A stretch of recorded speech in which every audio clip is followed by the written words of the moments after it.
minus 5, minus 4, minus 3, minus 2, X minus 1. Fire. Lights out, everybody.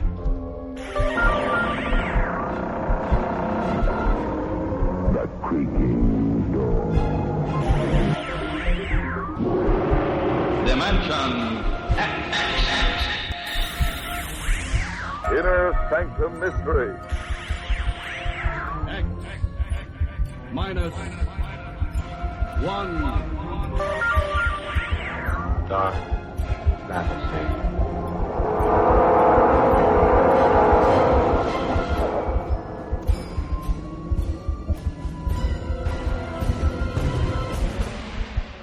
Hello, everyone. Welcome to Sci-Fi and Horror, brought to you by Dwayne Old Time Radio. Sci-Fi and Horror features some of the best programs from the golden age of radio, including X-1, Orbiter X, Dimension X, it's a lot of X's, Lights Out, Ray Bradbury, Dark Fantasy, and many, many more. Before we start today's sci-fi and horror thriller, if you enjoy what I'm doing, let me ask you to subscribe to my channel. Subscribing is 100% free, and you will receive notifications on new posts. Lastly, if you have a moment, please write a short 1 or 2 sentence review or give a rating on your preferred podcast service. A positive review or rating would help me out a lot. And now, on to the show. This week we have 2 episodes from X-1. Last week we had 2 episodes from Dimension X, X-1 Precursor, and now we have X-1. And last week we heard The Green Hills of Earth on Dimension X. This week we have The Green Hills of Earth on X-1. So you can go back to last week and compare, see how they changed it.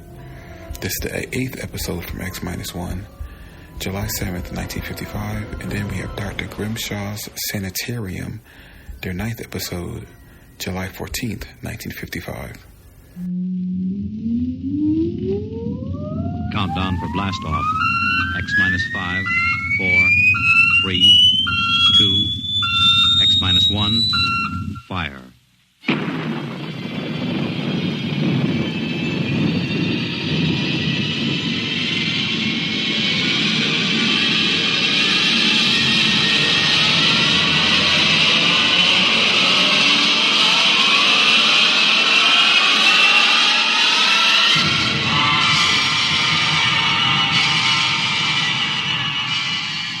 From the far horizons of the unknown come transcribed tales of new dimensions in time and space.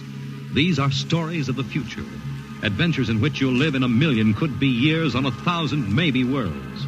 The National Broadcasting Company, in cooperation with Street and Smith, publishers of astounding science fiction, presents X minus 1.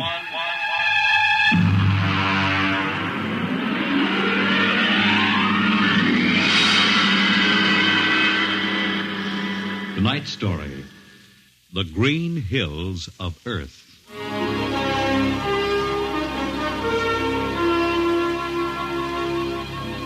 The men who pioneer the trade routes of the world, the sailors of the clipper ships, the whaling men, railroaders, black gangs on the tramp steamers, all have their own stories and song about dangers and struggles of their lives. This is the story of Riesling, the blind singer of the spaceways. When I first met him, he was hustling drinks in the Twin Moons bar at Dry Waters, Mars. He'd won a guitar off a Chinese barkeep at Luna City by cheating at one thumb. And he made his whiskey by singing in the bar and passing the hat. Listen to her, Hertzman. Don't you sing pretty? Like a 16-year-old gal. Hey, Riesling, look over there at the bar. There's an Institute 4 striper giving you the eye. Do you know him? Manner of speaking. Cold-looking scoundrel, ain't he? Gives the idea he graduated Harriman Space Institute, 3 men above St. Peter. Who is he? Captain Hicks off the Ghost Show. Yeah, well, he sure gives you the once-over. Maybe he's got a job. That don't make never no mind to me. I've been blacklisted. Hicks logged me for making up a song on watch. Right fight song, too. Oh, the skipper is a father to his crew. Yeah, well, hold on. Here comes old Brass on. Oh, Riesling, I've been looking for you. You've kept your nose clean, and we're going to give you another chance to get back to deep space. Been a little changing down aft in the Goshawk, ain't you, Skipper? How'd you know that? You got that new atomic pile drive. If there's been a leak at the shops, Now, take it easy, Skip. You'll have that gold braid just a-crawling right up your arm. Quit stalling, Riesling. Take it or leave it. It's a loop trip to Jupiter with the standard release. I reckon. Double pay when you get back, if you get back. Last 3 of them atomic tea kettles blew somewhere in the asteroids. If you're scared. Scared? Well, that goshawk is one stinking old tub. Her engine's got more bugs than a beagle dog in spring. And that new drive's about as safe as a pretty gal in the Ozarks. But I reckon she'll do for one more trip.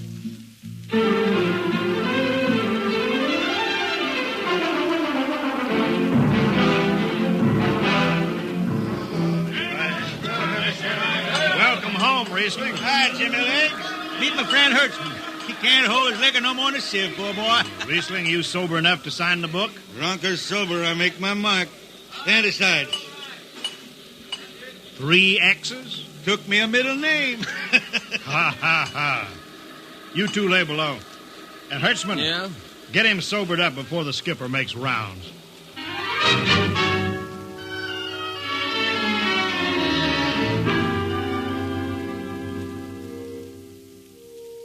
Cargo's stowed, Captain. Fuel lines away and ready. Good, Casey. What's that? What it? Oh, that's a guitar, I guess. If it's that shoeless hillbilly, I'm going to tell him... Hi, Skipper. Riesling, what the devil are you doing up here? That number 2 jet ain't fit. Cadmium dampers are warped. Crooked like a turtle's back. Well, why tell me? Tell the chief engineer. I did. He says they'll hold. Well? He's wrong. Oh, he's wrong, eh? He's got a Harriman Institute degree in electronics and power. And some drunk space rat says he's wrong. Skipper, I was damping jets when that shirt-tailed tad wore pins for buttons. I got no time for you, Riesling. Scratch your name off the book No, and get out. don't get excited. Well, are you shipping or not? I reckon. Then get below. That's all. Casey, sound takeoff. Aye, sir.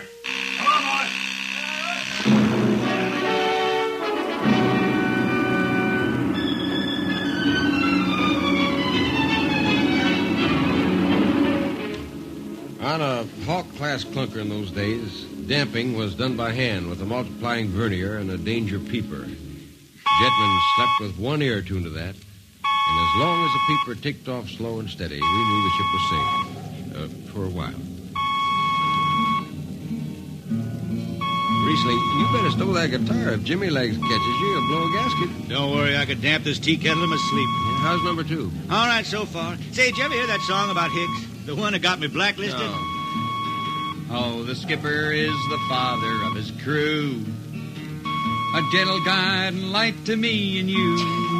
But on Mars he likes his women if they walk or if they're swimming or if they got 6 arms instead of 2. Second verse is better. Yeah. The skipper likes his liquor by the quart. Yeah, he'd go from Mars to Venus for a snort. He'll drink rocket fuel and... Well, hi, Skipper. Didn't see you come in. You were too busy, eh? Who's watching the gauge? I got an eye on it. Don't you fret none. Riesling, I'm going to fix it so you couldn't get a space berth on a rocket-powered pogo stick. You're logged. Report to Casey under arrest. I don't rightly think I will, Skipper. You what? Well, you kind of forget, Skipper. According to Space Code, you can't remove a jetman till the end of the watch, right? You tell me Riesling, your shift is over at 2300. And I'll see you ride the rest of the way in slop locker. Maybe. In the meantime, you clear out of my power room. I'm going to make me up a third verse from a song.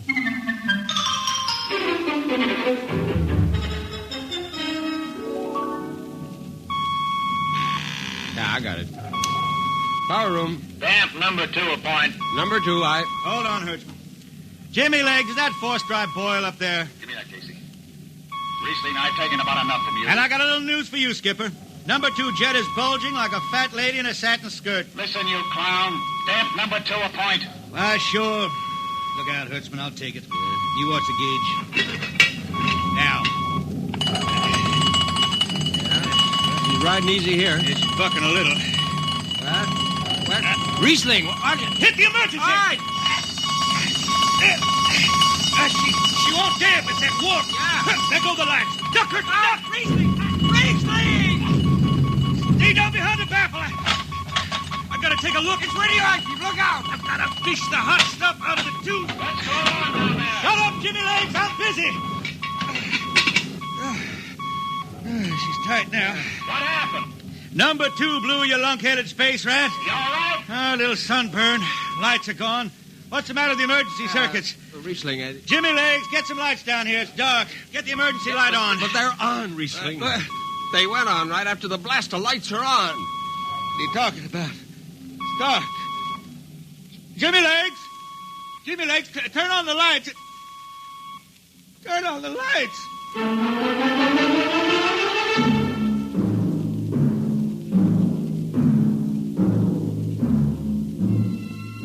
That blue, radioactive glow from the jets was the last thing Riesling ever saw. His optic nerve was burned out in an instant. He was in sick bay on the rest of the trip, and on the swing back, we set Riesling down at Drywater. I ran into Riesling about 2 months later, playing his guitar on a jetty that ran out into the canal.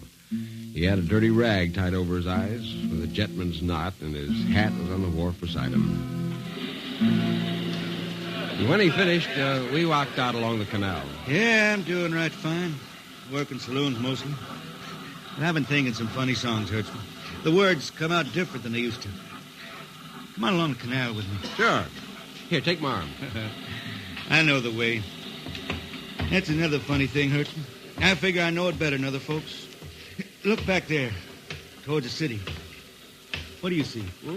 New factory buildings? You could smell them from here. I still remember them old Martian towers, old before Bible times on Earth.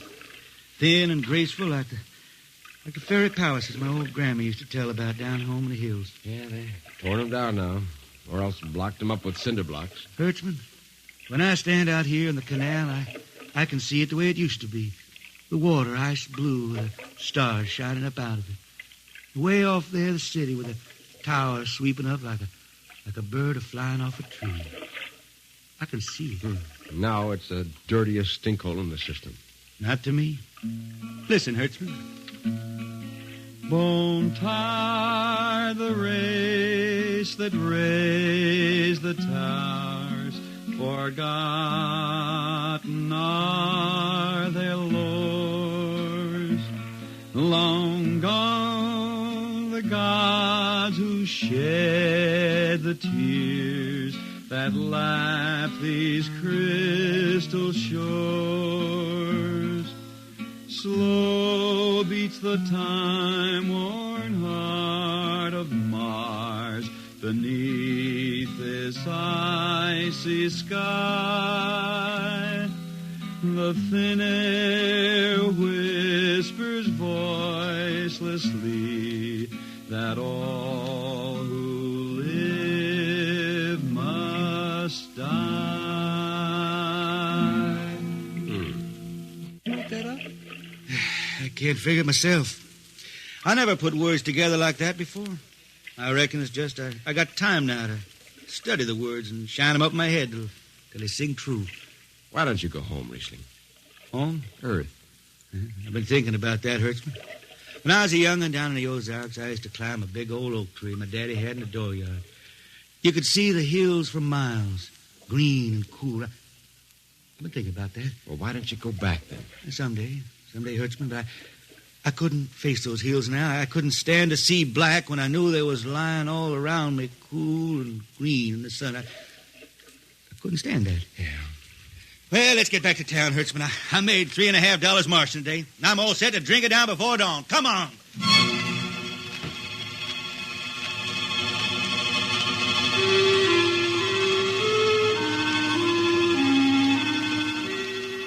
I lost track of Riesling after that. I shipped out in a slow freight of the Condor class for Luna, and he hitched a hike to Venusberg in an ore ship in the Triplanet run. So he beat around the system, Venusberg to Layport to Drywater to New Shanghai and back. Any spaceport was his home, and no skipper'd refuse to lift the extra mass of Riesling and his guitar. He made up his song sitting out watches down in the power rooms with old shipmates, while the monotonous beat of the jets shook the hull plates.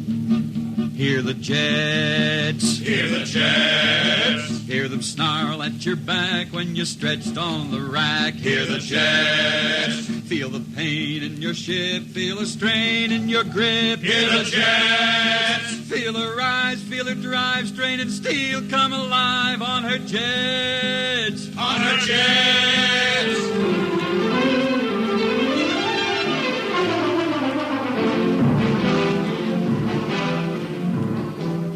Little by little, his songs began to travel along with spaceways ahead of him. Raw spaceman songs. A different kind of song. Strange, sad songs, like the ones you find printed in the Centennial editions. Well, there's one called Dark Star Passing and Death Song of a Weed Cold. And then finally, The Green Hills of Earth. It grew for 20 years, that song. They say it started way back when Riesling was down in the labor camps in Venus singing for the indentured men. When when he hit Venus, he'd always head out for the backwoods to sing for him. First, if someone will kindly pass a bottle. Oh, it ain't much, Riesling. Here. It'll do. Oh. Oh, what is that stuff? Tequila. You can't make him good here on Venus. What do you use? Karak bush. It is different. How'd you come to sign on? When a man comes out the village from the city, he says there's work. You sign the paper and you work. Work? It's work, all right. 10 stinking hours in the jungle with machete. How long you signed for? Well, then I only speak Spanish. I don't know. The paper says 10 years. 10 years? How long you got to go? What's the use? We ain't getting home. You know how many men die out there in the swamp today? 10 men. 10. What's the use? My mother, she's dead. My father don't care. Girl? Oh, she says she waits. I don't know. You sing some more, Riesling. We drink and you sing, huh? Maybe a new song, son. We rot in the molds of Venus. We retch out a tainted breath. See? Foul are her flooded jungles, crawling with unclean death. We've tried each spinning space moat and reckoned its true worth. Take us back to the homes of men and the cool green hills of earth. Take us back. What's the matter? Finish the song, Riesling. I can't yet. It just don't come. I'll finish it when I go home. That's it. When I go home to the hills. Now pass that bottle. A dawn whistle don't blow for 4 hours.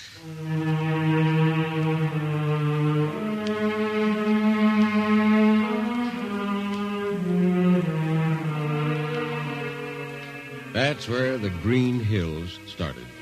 And I was there when it was finished. It was 20 years after that. And there wasn't a man flying or on the beach that hadn't heard of Riesling and his songs. He was getting old now for a spaceman.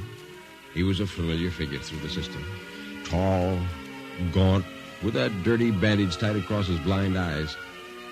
I was a chief jetman then on the old Falcon. We were cradled at Venus, Ellis Isle, scheduled for a direct jump to Great Lakes, Illinois, on Earth.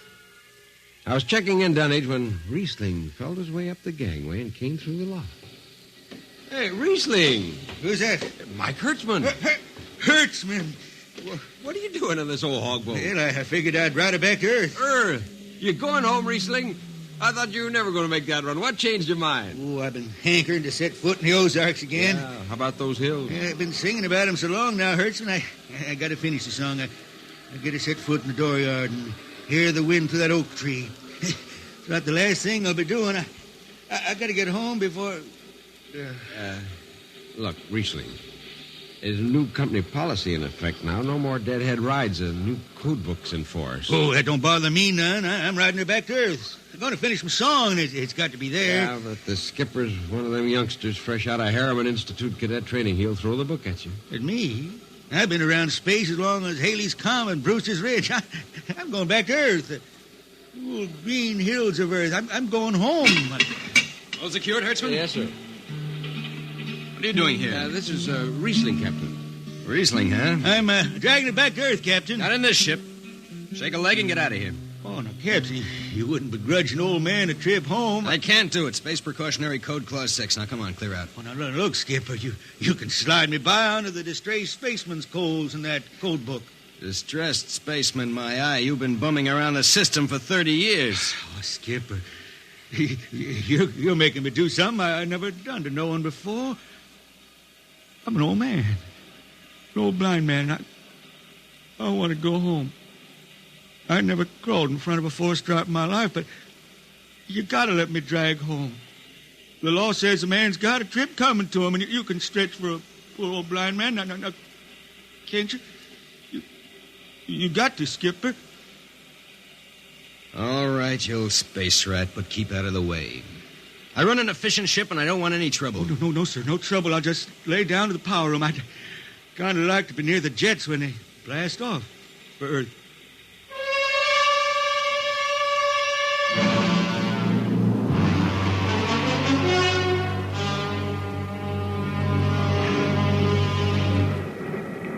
Sit down, Riesling.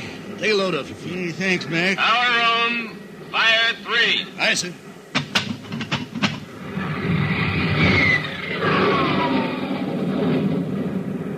Have you seen these new automatic tampers, Riesling? Don't have to do nothing, just sit and watch. Yeah, where's the peeper? Turned off. It's all automatic. Youngsters have it solved. When I was twisting her tail, you had to stay awake.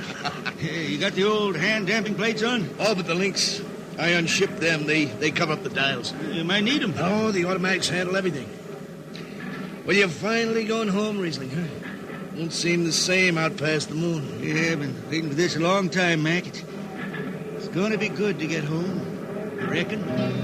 The argent sky is calling spacemen back to their trade. Mac, I got the emergency. The hand dampers. Where are the links? Mac, they ought to be on the wall somewhere here. I got them. What's the alarm? Emergency squad coming in. Stay out. The place is hot. The radiation blast. Stay behind the baffle. I got the links shipped. I can hand damper now. What's going on in there? I'm spilling Jet 3. Is this McDougal? McDougal's dead. This is Riesling on watch. Riesling? Get out of there. You'll kill yourself. Don't worry, Skipper. I know this power room like the inside of my shirt. Somebody's got the damper. Riesling, I'm sending in a crew. No use. The whole room will be hot for an hour and the other jets won't hold. Oh, Skipper, throw on recording tape. What? Throw on a recording tape. I got a song to finish. And I got to make it right now. Yeah, I can hear it. Riesling, the radiation will burn you down. She's clear now, Skipper. She'll burn out clean. Riesling, are you all right? I reckon. Pretty sharp sunburn. You'll pick me out of here with tongs and bury me in a lead shield coffin. Radiation's getting bright. I can almost see it. Bright and rosy like the sun. Like the sun over the hills down home. We pray for one last landing on the globe that gave us birth. Let us rest our eyes on the fleecy skies of the cool green hills of Earth. That's the way he died. Riesling, the blind singer of the spaceways, singing of the home he never reached, the cool green hills of Earth.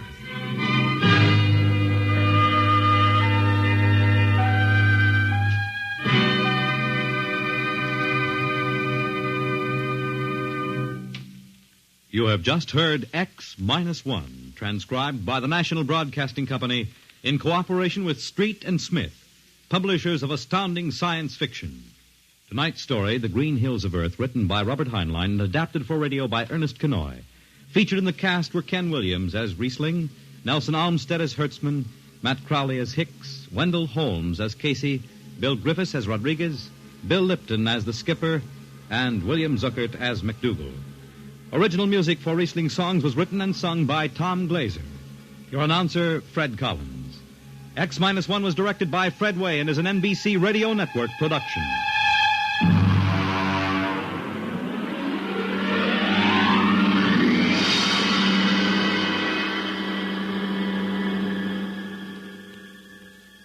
And now, next week, the strange story of Dr. Grimshaw's Sanitarium and of a patient there who suddenly found himself involved in a game of cat and mouse. But the man had actually been reduced to the size of a mouse while the cat remained full size. What happened then? You'll learn next week. Convicts tell their true stories on The Loser, tonight over most NBC radio stations.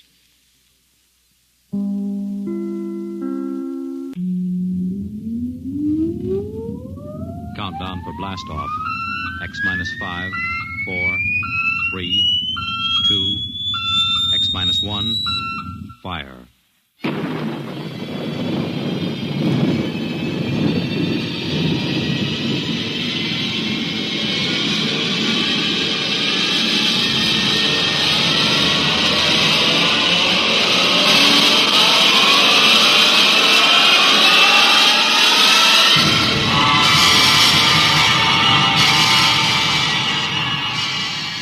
From the far horizons of the unknown come transcribed tales of new dimensions in time and space. These are stories of the future, adventures in which you'll live in a million could-be years on 1,000 maybe worlds. The National Broadcasting Company, in cooperation with Street and Smith, publishers of astounding science fiction, presents X minus 1.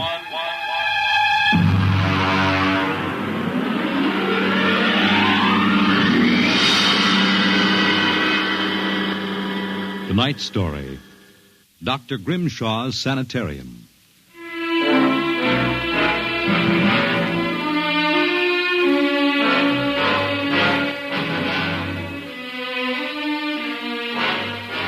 What you will hear in the next half hour represents either a magnificent hoax or the true explanation of the famous Grimshaw Sanitarium scandal which made the headlines back in 1947. The manuscript upon which this account is based was removed by the New York State Police from a fountain pen cover found in the doorway to Dr. Grimshaw's study. We offer this manuscript as evidence only. Whether it is authentic or not, you must judge for yourselves. My name is John Dougherty. I'm a graduate of Hamilton College, class of 34, a member of Theta Alpha.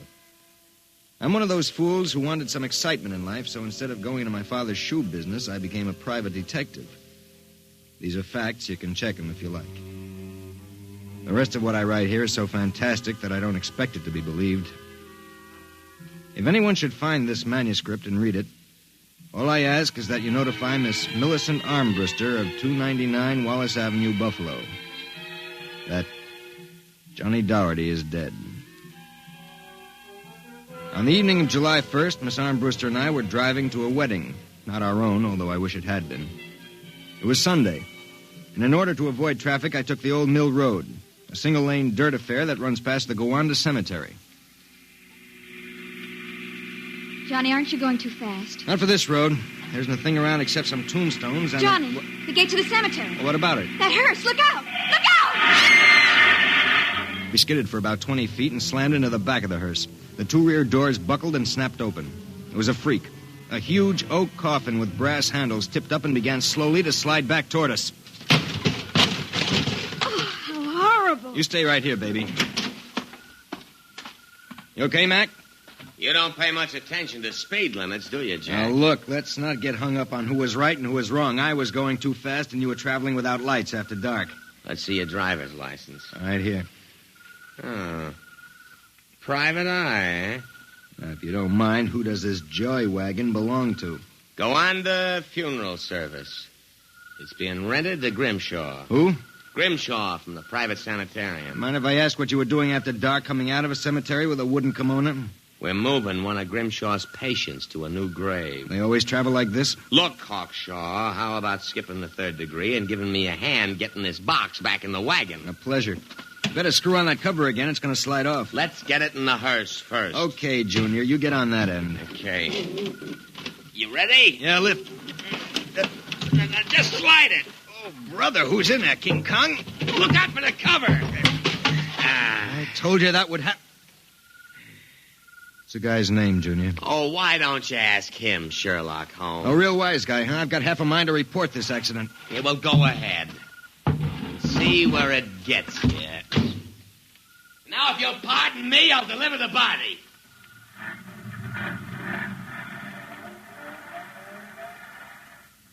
Everything all right, Johnny? I thought so until a few seconds ago. Listen, Millie, can you sit here in the car for another 5 minutes? Where are you going? For a stroll through the cemetery. Johnny, stop making jokes. When we lifted that coffin back on the meat wagon, I got a good look inside it. Ugh. Yeah, exactly how I felt. I figured we'd knock the stuffing out of the corpse, only I didn't expect the stuffing to be sand. What? Yes. That wasn't a body, that was a dummy stuffed with sand, a dummy with a wax face. Johnny! Which brings up an interesting question. Who's supposed to be in that box, and, just where is the dead man spending his time?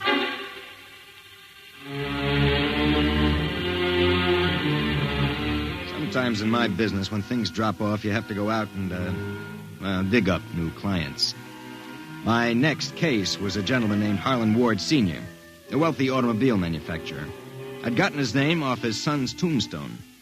Are you trying to tell me, Doherty, that my son Harlan was never buried at Gowanna Cemetery? Exactly, Mr. Ward. But why? Maybe if you'll tell me the circumstances surrounding your son's death, I can help answer that. My son was a rather impetuous young man. Tall, good-looking. After his graduation from Princeton, he began drinking quite heavily. After he got into a couple of scrapes, we sent him to Dr. Grimshaw's sanitarium in the hopes that he could be cured. While my wife and I were in Europe, we received word that he died, buried at Gowanna in our absence. Last week, my wife and I decided to have his body removed to the family vault here at Short Hills. How'd your son die? Suicide. You never saw the body? No. We couldn't get back from Europe in time. Now you tell me that his coffin contains a dummy. How do I know this whole thing isn't a plan to fleece me? You don't. But you're a rich man, Mr. Ward, and you're perfectly willing to take a chance that I'm on the level and that your son may still be alive. You sound very sure of yourself, Mr. Doherty. My fee is a $2,000 retainer plus expenses. What sort of expenses? However much it costs to take the cure at Dr. Grimshaw's sanitarium.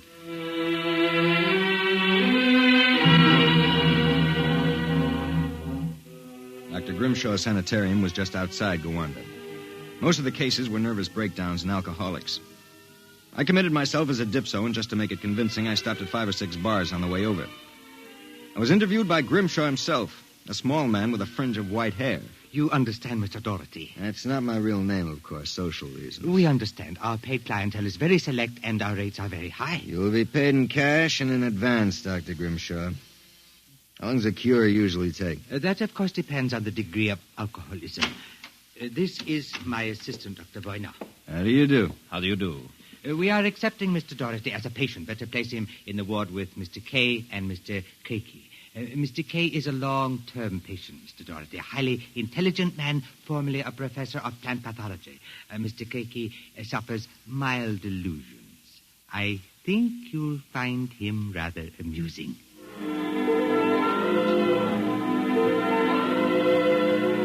After about 3 days, my roommates Arthur Kay and Creaky got used to me. And we even began to play three-handed bridge. Kay was a chronic dope addict, an intelligent, sensitive man. Creaky was nothing but a clown. He kept a big black cat named the Professor, which he talked to as if it were human. And so I said to her, my dear Countess, if you don't like the company of my cat, then you don't like me. She looked at me as if I were insane. But, of course, the joke was on her because I was. Professor? The professor is very sociable. Excellent company. Except when he kills birds and deposits them in your bed. He's nothing but a feline murderer as far as I'm concerned. See? You have insulted him, Mr. K. Come here, Professor. Let's make friends.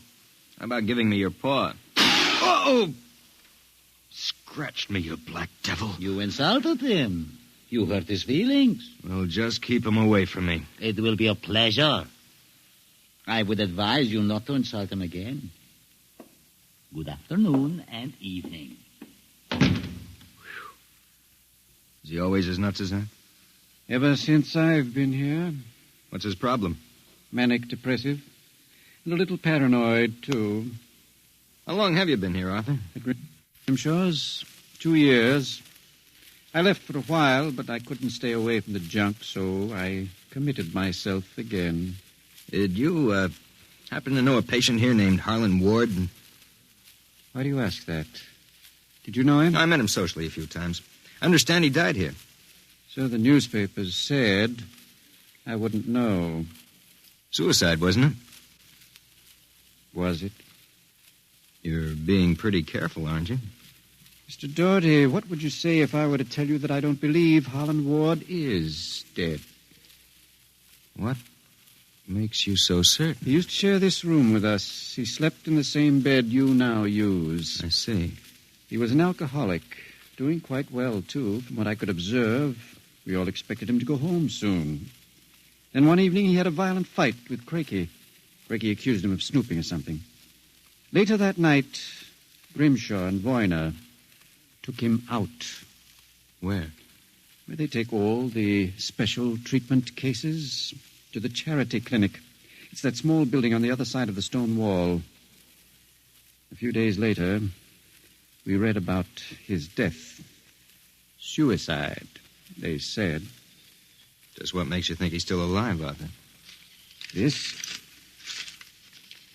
About a month ago, I was in the garden next to the wall that separates us from the charity clinic. Suddenly, I thought I heard a sound, like a child whimpering.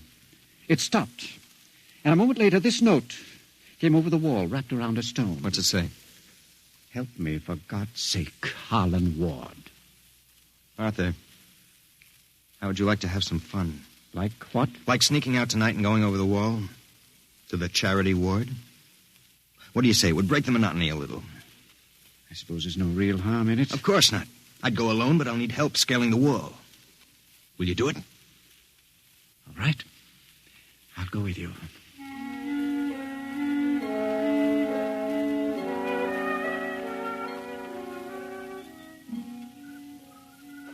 Up. All clear. Give me your hand and I'll lift you. Be careful when you drop. Ready? Go ahead.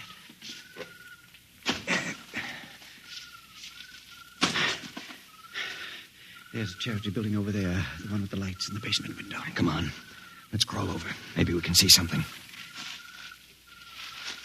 Shh. Listen. Can you make out what he's saying? No, I can barely hear. Good Lord. What was that? Probably some patient having the DTs. Let's have a look. Easy, it wouldn't do to get caught now. See anything? Some sort of laboratory. I can see Grimshaw and Voyne and something else. What? There's a child with its back toward me. Now take it quietly. It will be easier. Please, don't. It will all be over soon. You won't remember anything. No, I don't want to go. Why not give it to him? No. Shut him up, Voyner. Good Lord. What was it? What did they do to that child? Arthur, that wasn't a child. It was a midget. The smallest midget I've ever seen. What were they doing? Trying to give it some sort of injection. When it resisted, Voyner knocked it out. What do you suppose they were doing to it? I don't know, Arthur. All I know is that when it fell, it had the face of Harlan Ward.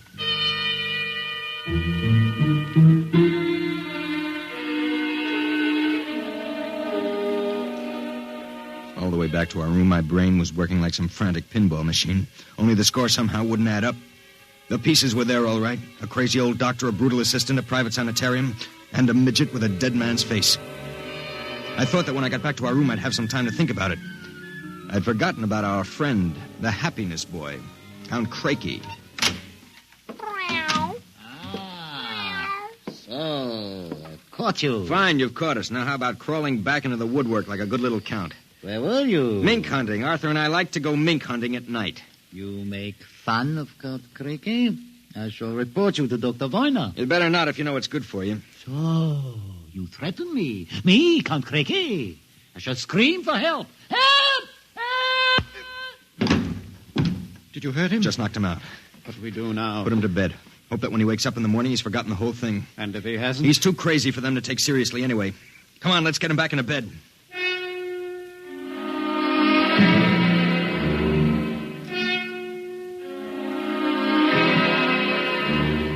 I went to sleep in my own room. And the next thing I felt was the sharp jab of the hypodermic needle in my left arm. Hold it. It'll be useless to struggle, Mr. Doherty. In a moment, your motor nerves will be completely paralyzed. What's this about, Grimshaw? I might ask the same of you. My good friend Count Creaky informs me you and Mr. Kay decided to do some snooping earlier tonight. He followed you and saw you climb the wall. Creaky's insane. Mr. Doherty, that is a matter of opinion. Creaky, what is this? Perhaps my assistant, Dr. Grimshaw, would be good enough to explain. Assistant? Yes. You see, I am the actual head of the Grimshaw Sanitarium. Count Creaky feigns many delusions, Mr. Doherty. But in this case, he is telling the truth. Count Creaky is actually Professor Ernst Hassler. Professor Hassler and I worked together in the Berlin Neurological Institute before and during the last war. Unfortunately, my political affiliations with the Third Reich were under investigation by the War Crimes Commission. However, Dr. Grimshaw managed to smuggle me into this country, where I masqueraded as a mental patient, in order that we might continue certain experiments which were interrupted by the American Army. I can imagine the sort of experiments you conducted. You and your friend Mr. Kay will discover their exact nature very shortly, Mr. Doherty. It is a magnificent opportunity to serve science. I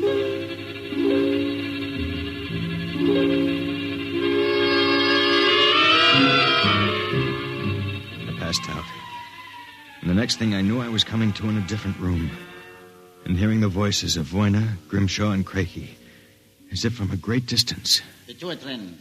Pituitary. 4 cc's. 4 cc's. How are the measurements? Reducing rapidly. We'll operate at once. Have Voyner start the anesthesia. Very well, Doctor. Come in.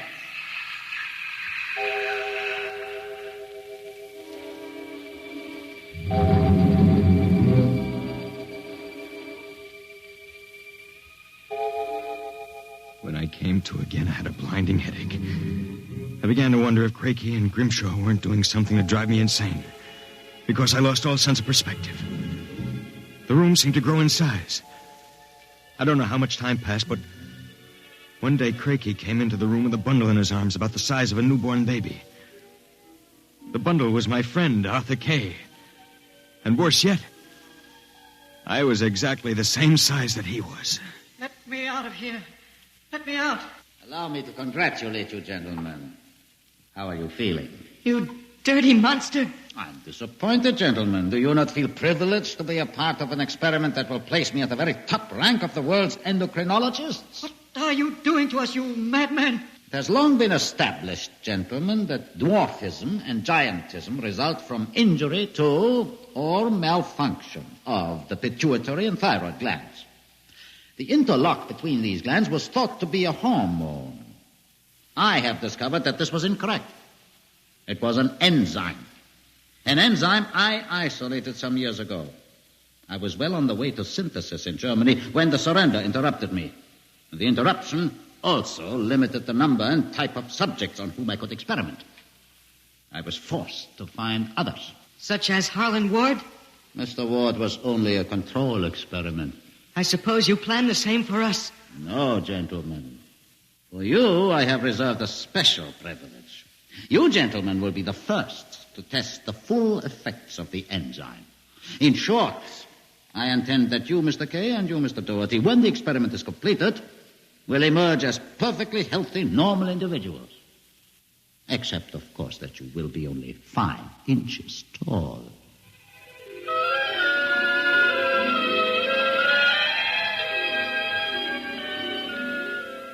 The days and nights that followed were a living nightmare.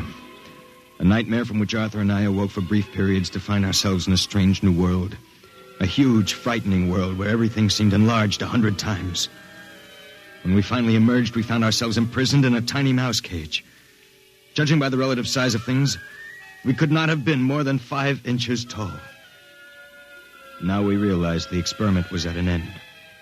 That from now on, it was either escape or be destroyed. How's it coming, Arthur? Another moment. I think I'll have this lock worked loose. And if we escape, then what? We'll worry about that after we get out of this mouse cage. Suppose we don't make it. At least you've written the story on that scrap of paper. Someone may find it and read it. Nobody will believe it. Then why did you bother to write it? I don't know. I suppose I want the world to know what happened to me. That does it. Help me push the door open. Now what? The first job is getting down to the floor. I think we can make it by sliding down the telephone cord. Are you game? Go ahead. I'm right behind you. Easy now. Look out! That does it. Now, if we can figure out a way to get out of the room, well, that should be... Uh-oh. Listen. Somebody's coming. It must be Crakey. We've got to hide. Here. The grate in the fireplace. He'll kill us if he finds us. Stay quiet. Well, my friends, time for feeding. I trust that you... So, you have managed to break out. It won't do, you know. There is no way you could have gotten out of the room with the door and window locked. I know you are in here. I would advise you to save yourselves trouble and give up. Very well, my tiny friends. If you prefer to play the game of cat and mouse, then I shall be happy to furnish the cat. There is no way you can get out. What now? He's gone for the cat. If that monster ever gets in here, we're goners. There must be... Wait a minute. What? You see that thin strand of wire running along the molding? What about it? It's the automatic fire alarm. When the alarm is tripped by a fire or short circuit, all the locks are sprung so that the patients can escape from their rooms. If I can short that wire before Crakey lets the cat into the building, let's go. There's a tiny sliver of steel from the cage on the floor. I'll work with that. You keep an ear to the door. Go ahead. This insulation is tough as rawhide. This stuff. Hurry up, Arthur, for God's sake. There it is. Stand away. I'm going to short it. Ready? Okay. We made it. There goes the door. Let's make a run for it down the hall. If we can get to the garden, we've got a chance. I smell smoke. The short may have actually started a fire. Come on. Wait a minute. I have to go back. The manuscript. Don't be a fool. There's no time. Come on. You go ahead. I'll catch up. Hurry up. I'll wait in the hall. Only a second. I got it. Come on. There's nothing to stop us now. Arthur? Where are you? It's funny. Arthur? Arthur? Arthur, what's happened to you?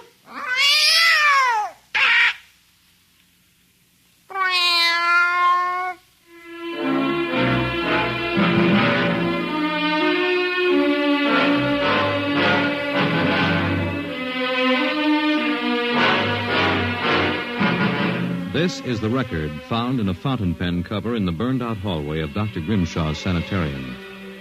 There's nothing to add, except that the fire which destroyed the sanitarium and killed so many of its occupants, including Dr. Grimshaw and Dr. Voyna, was definitely of incendiary nature.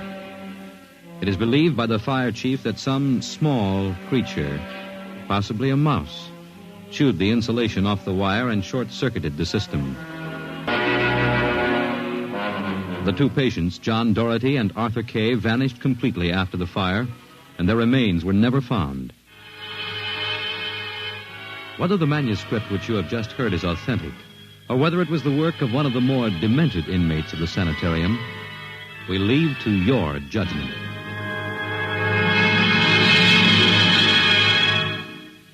You have just heard X-1, presented by the National Broadcasting Company in cooperation with Street and Smith, publishers of astounding science fiction.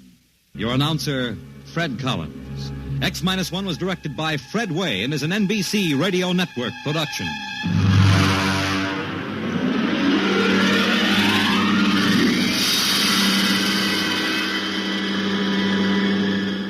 X-1.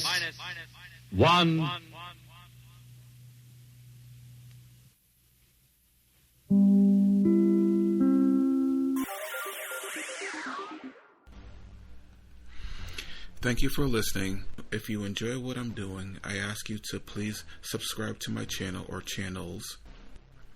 Well, hope you enjoyed, and until next time, stay safe, wish you well, peace.